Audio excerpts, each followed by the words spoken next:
पिता, पुत्र और पवित्र आत्मा के नाम पर आमीन। आप सबों को जय यीशु।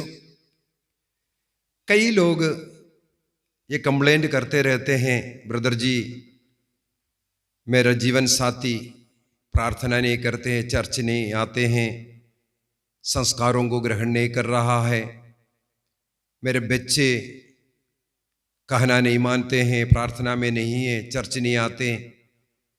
इस प्रकार अनेकों लोग दुखी है जो प्रार्थना करते हैं। अन्य लोग, घर के अन्य लोग, बच्चे या जीवन साथी या माता पिता प्रार्थना में नहीं है। ये बात उनको बहुत दुख पहुंचाता है। तो बार बार लोग फोन करके या जब भी मिलते हैं एक सवाल करते हैं, एक बोलते हैं क्या करूं, उनको चर्च में कैसे लेके आऊं। जितने भी बोलो नहीं आते हैं। तो आज का क्लास मेरे मन में प्रेरणा आ रहा है, इसी पर हम थोड़ी देर मनन चिंतन करेंगे। यदि घर का कोई व्यक्ति प्रभु में नहीं, प्रार्थना में नहीं, उस कारण क्या हमें दुखी होकर के रोते हुए रहना है या और कुछ काम करना है? उसके लिए मैं थोड़ा उदाहरण के तौर पर बाइबल के कुछ बातों को लेना चाहूंगा। उत्पत्ति ग्रंथ उसके अध्याय 6 के अंदर हम लोग पढ़ते हैं, संसार में सब मनुष्य पाप कर रहे थे, पाप, बुरे प्रवृत्ति, उनके मन में भी बुरे विचार, इसलिए ईश्वर को बहुत दुख हुआ। इन बातों को बताने के बाद नूह के बारे में लिखा हुआ है, वाक्य 9 वहां पर लिखा हुआ है, उस समय पर नूह एकमात्र व्यक्ति था जो प्रभु के मार्ग पर चलता था, जो एक धार्मिक जीवन जीने वाला था। हमें बाइबल में कहीं भी ये पढ़ने के लिए नहीं मिलता नूह अन्य लोग प्रभु का आदर सम्मान नहीं कर रहा है या प्रार्थना नहीं कर रहा है इसलिए वो चिंतित था, वो दुखित था, इस कारण वो प्रार्थना करना छोड़ दिया हो। बल्कि हम लोग पढ़ते हैं नूह ईश्वर के मार्ग पर और भी अधिक रूप से लगने लगे, चलने लगे। उसी अध्याय का वाक्य 22 को पढ़ेंगे, वहां पर लिखा हुआ है नूह वह सब कुछ किया ईश्वर ने जिसका आदेश दिया। उत्पत्ति ग्रंथ अध्याय 7 वाक्य 5 में भी यही लिखा हुआ है, नूह ने वो सब कुछ किया ईश्वर ने जो आदेश दिया। ईश्वर के आदेश, ईश्वर के वचन, बाइबल जो कहता है, कलीसिया जो आग्रह करती है, उसके ऊपर एक चल करके एक धार्मिक जीवन जीने वाला नूह के विषय में वहां पर हम लोग पढ़ते हैं। तो हम लोगों के लिए नूह एक उदाहरण है। और साथ ही साथ आगे हम लोग पढ़ते हैं, ईश्वर ने नूह से आग्रह किया तुम अब पोत में प्रवेश करो क्योंकि बारिश होने वाला है, जल प्रलय होने वाला है। नूह कुछ भी नहीं सोचा, पहाड़ी प्रदेश में रहने वाला नूह बारिश होने दो ये इंतजार भी नहीं किया। ज्यों ही ईश्वर का आदेश मिला वह पोत की ओर चल पड़ा।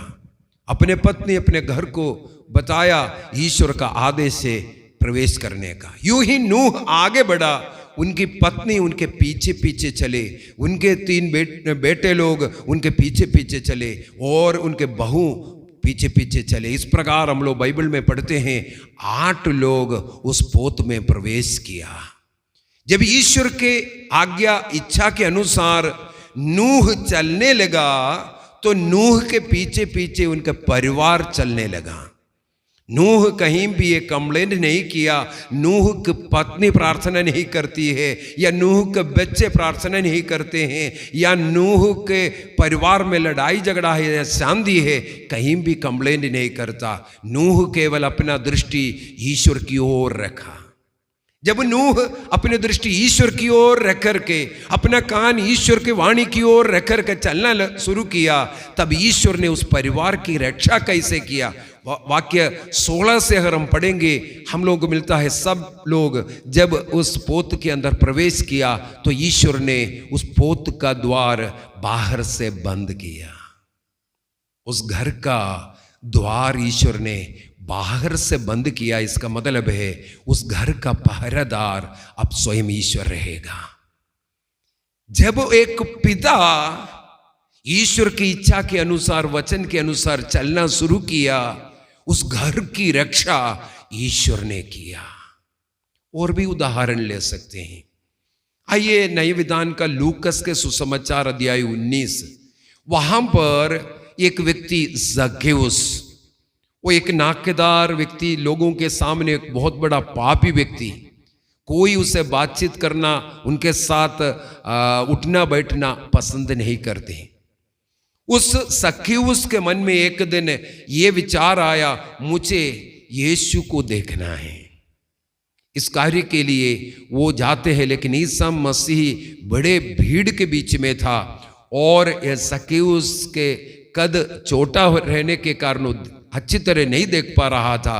वो जाकर के एक गूलर के पेड़ के ऊपर बैठता है। वहां पर ईसा मसीह उसे बुलाता है, जक्केउस जल्दी जल्दी तुम नीचे उतर आओ, आज मुझे तेरे घर में रहना है।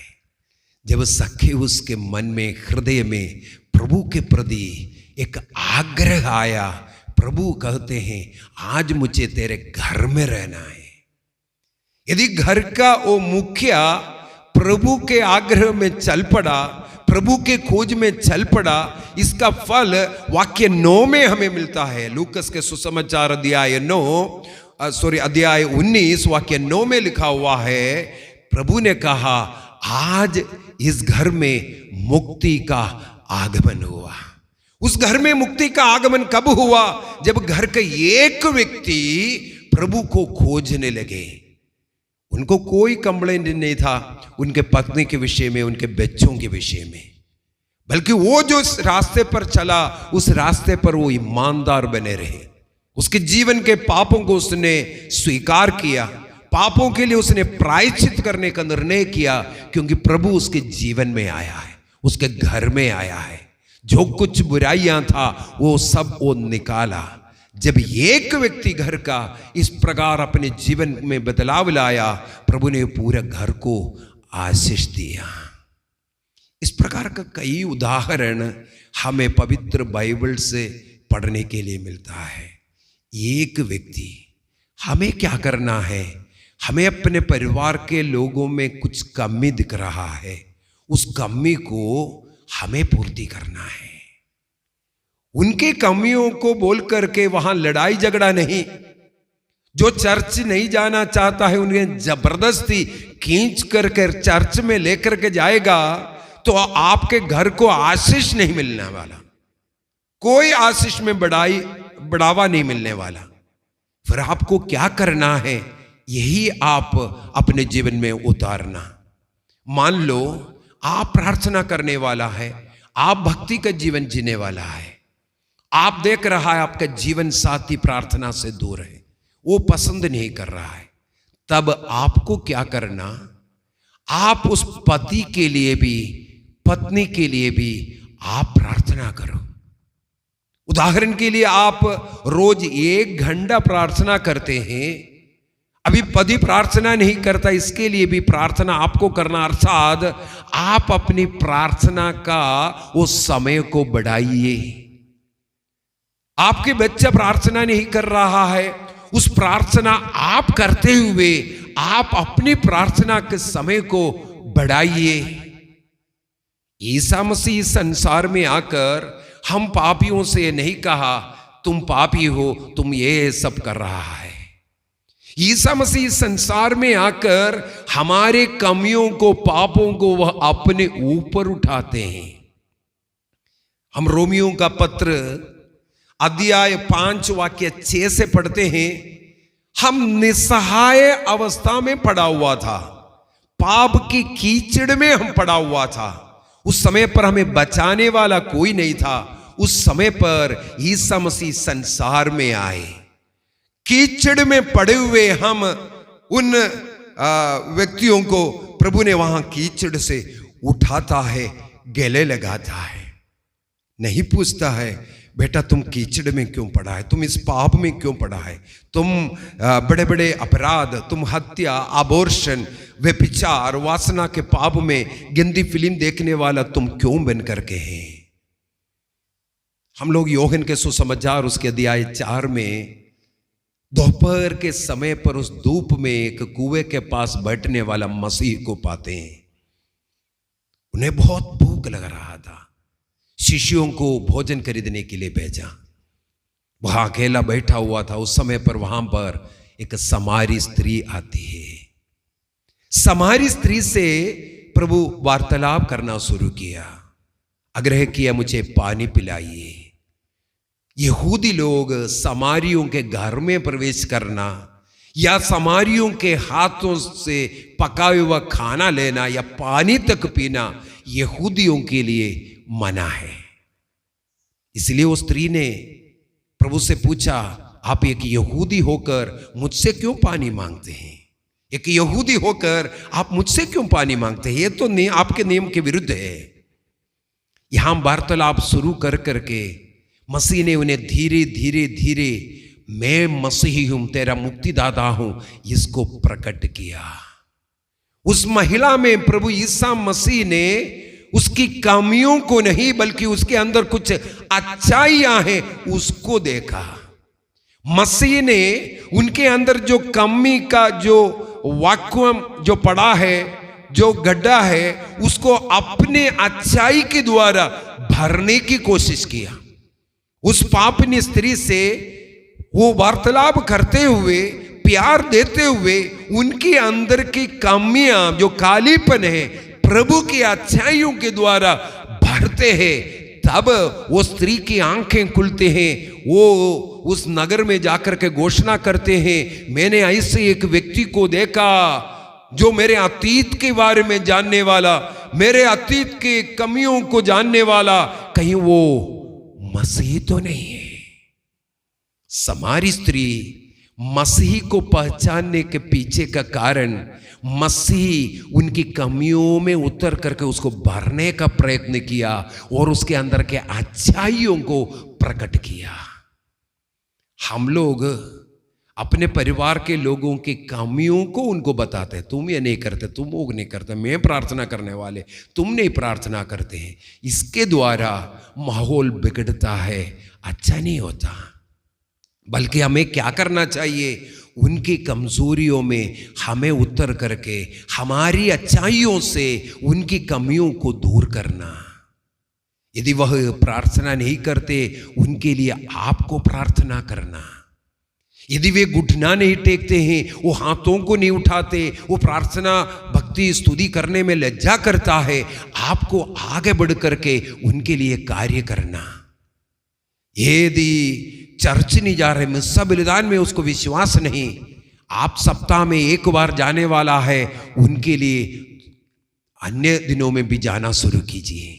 आप इतवार के लिए अपने लिए किया, सोमवार को जाइए अपने पति के लिए, मंगलवार को जाइए अपने बच्चों के लिए। इस प्रकार प्रतिदिन मिस्सा बलिदान में जाकर उनकी कमियां, वो जो नहीं कर रहा है, अपने जीवन में आप पूरा कीजिए। ये बहुत ही अन्य लोगों को बचाने का तरीका है। यदि हम कुरिन्थियों का पहला पत्र अध्याय 7 को पढ़ते हैं, वहां पर संत पौलुस वैवाहिक जीवन के उस रिश्ता के संबंध में सिखाते हैं। वहां पर ऐसा समझाते हैं, यदि तुम में से कोई ऐसा जीवन साथी है जो मसीह में नहीं है, मान लो पुरुष मसीह में नहीं है, स्त्री मसीह में है, तो वहां पर उपदेश देते हुए कहते हैं, यदि तुम्हारा पति प्रार्थना करने वाला नहीं, इसमें तुम्हें दुखी होने की जरूरत नहीं। तुम्हारी जो धार्मिकता, भक्ति उस अधार्मिक व्यक्ति, उस अविश्वासी व्यक्ति को बचा सकता है। उनको भाषण देते, उनके ऊपर चढ़ के उनसे लड़ाई झगड़ा करते हुए नहीं, बल्कि आप धार्मिक है, अपने पति के लिए, अपने पत्नी के लिए, अपने जीवन साथी के लिए आप अधिक समय अपने शरीर में तकलीफें उठाते हुए, प्रार्थना समय निकालते हुए, चर्च जाते हुए, इस प्रकार अपने जीवन साथी, अपने प्रियजनों के लिए अधिक प्रार्थना करते हुए उनकी कमियों को दूर करना। एक कहानी में कहीं सुना, एक राजा किसी जो शिकार करने के लिए जब गए थे, उस समय पर कुछ एक्सीडेंट हो गया और उनके दाहिना आंख खराब हो गया। वो हमेशा बंद रहता है इसके बाद। और राजा चाहता है उनका एक ऐसा तस्वीर बना दिया जाए जो सचमुच में सही होना है, उनका जिस प्रकार का है उसी प्रकार का होना चाहिए। प्लस उनके जो बंद आंख है वो ऐसा नहीं होना चाहिए, खराब भी नहीं दिखना। अनेकों कलाकारों को निमंत्रण मिला, सब लोग पीछे हट गए, डर गए, कहीं ऐसा ना हो आंख का थोड़ा सा भी इस फोटो में दिखने लगे और मेरा ड्राइंग में उनका चेहरा उतना सुंदर नहीं बना, ये राजा मुझे मार डालेगा। लेकिन ऐसे एक युवक सामने आया, उसने कहा राजा मैं आपका तस्वीर बनाने के लिए तैयार हूं, ड्राइंग करने के लिए तैयार हूं। राजा बहुत खुश हो गए, राजमहल के सब लोग खुश हो गए, सारे देश खुश हो गए। ऐसे एक व्यक्ति आया, लेकिन देश ये डर रहा था कहीं ये नवक युवक अपने गलती से कुछ ऐसा कर देगा, इनका अंत भी होगा। कुछ समय के बाद उस युवक ने उस तस्वीर को पूरा बनाया। इसके बाद राजमहल के एक दीवार में लगाया। उसका ओपनिंग के लिए राजा से अनुरोध किया। राजा ने कहा इसका ओपनिंग अन्य देशों से राजाओं को भी बुलाइए और अन्य प्रभु परिवार से लोगों को बुलाइए, गणमान्य व्यक्तियों को लेके आइए, उनके सामने इसका ओपनिंग होना चाहिए।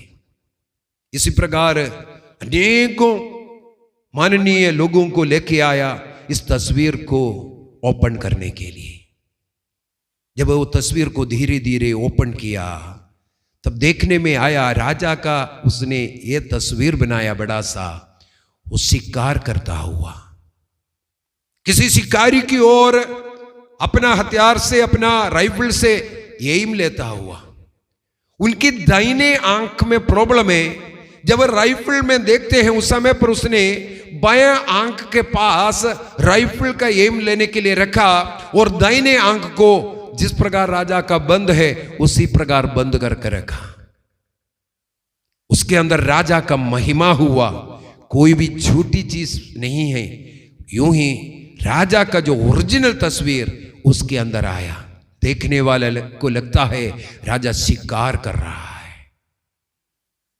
हमें दूसरों की कमियों को उठा करके अन्य लोगों के सामने दिखाने में नहीं, बल्कि उनके अंदर जो अच्छाइयां हैं उसका प्रदर्शित करना जरूरी है।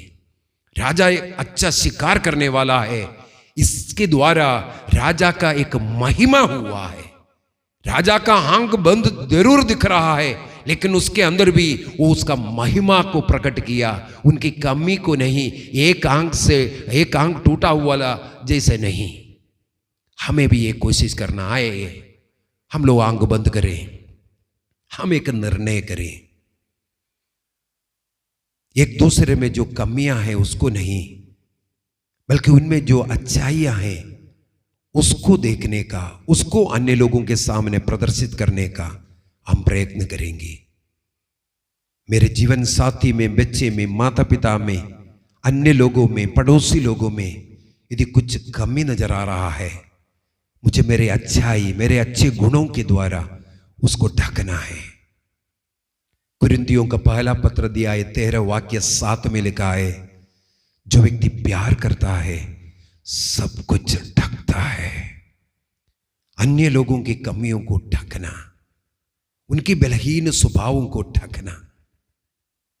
कई लोग उसको यहां वहां घूम कर करके बताते हैं, उसके कारण मैं कितना सहन कर रहा हूं, सहन कर रही हूं।